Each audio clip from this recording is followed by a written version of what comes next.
I'm here in New York where VEON has announced its quarterly earnings, and Pakistan through Jazz World was at the top of that list.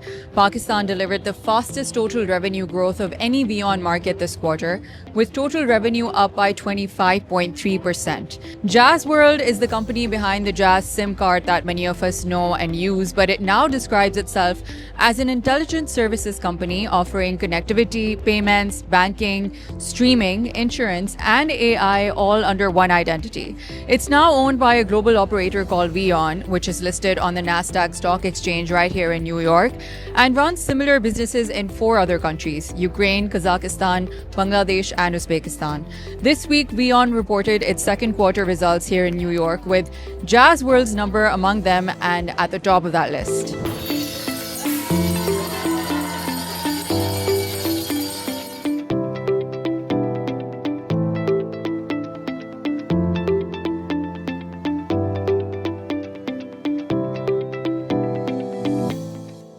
The reason why Pakistan was on top of the list was because by customer base, Jazz World is the largest of VEON's operating companies. 75.4 million Pakistanis use it for connectivity and nearly 60 million use Jazz Cash, out of which more than a third of them are women. For millions of Pakistanis, Jazz Cash is their first ever bank account. I don't know of any country which has progressed if it's left its women behind. So for Pakistan to move forward, the women have to come along with the men to contribute to the economy. Now, being part of a Nasdaq-listed company means Pakistan's largest digital operator now has a direct line to global investors. Jazz World and VEON are using this moment to make the case for one thing specifically: investment in Pakistan. I think VEON and Kyivstar, the 2 companies that we have listed on Nasdaq, are unique opportunities for American investors to participate in the growth of emerging markets. That's the reason actually we opened our office in New York. We have a program called Invest in Pakistan Now. Invest in Pakistan Now is VEON's push to bring international capital directly into the Pakistani market, modeled on a similar campaign that helped lead to Kyivstar's Nasdaq listing last year. Jazz World's leadership has also met World Bank President Ajay Banga, joined the IMF World Bank spring meetings, and presented at Harvard's Pakistan conference this year. We named the company Jazz World, not Jazz Pakistan. We're going to attract the Pakistani diaspora, making sure that all the Pakistanis living in the USA and many other places and countries across the world can transact through Jazz Cash, can send money back through Jazz Cash, can make payments through Jazz Cash. Now, before we go any further, let's define what a digital economy is. At its simplest, it's economic activity that runs through digital tools rather than cash: mobile payments, digital records, and formal credit. Now, take this.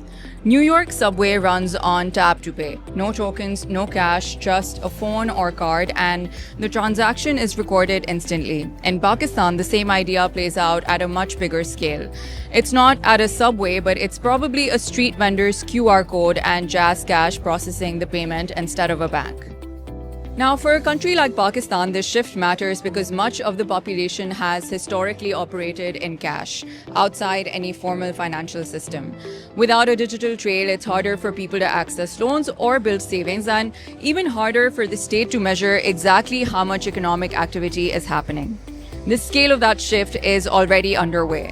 More than 150 million broadband subscriptions, over 200 million telecom connections, and a mobile ecosystem contributing an estimated $17 billion to the nation's economy. The Overseas Investors Chamber Commerce and Industry estimates that Pakistan's digital economy could contribute up to 7% of GDP by 2030 if, of course, the country addresses key structural bottlenecks. Jazz Cash has also become one of the main platforms supporting RAST, which is Pakistan's national digital payment system, and has a network of over 1 million RAST QR-enabled merchants. Its digital financial services grew by 53% in the most recent quarter, driven mostly by lending and merchant payments. What started off as Mobilink in 1994 became Jazz in 2017.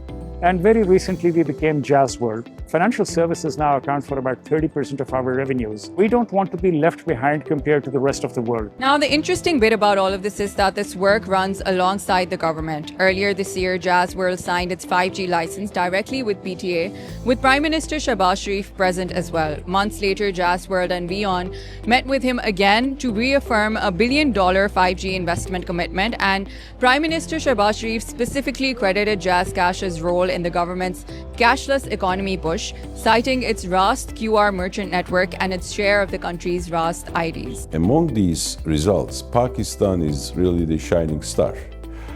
Pakistan is executing extremely well. We see above 20% growth rates. Every time there's a small loan or financial transaction, it is JazzCash. And we just acquired TPL Insurance, which actually strengthens our position in the financial services ecosystem as well.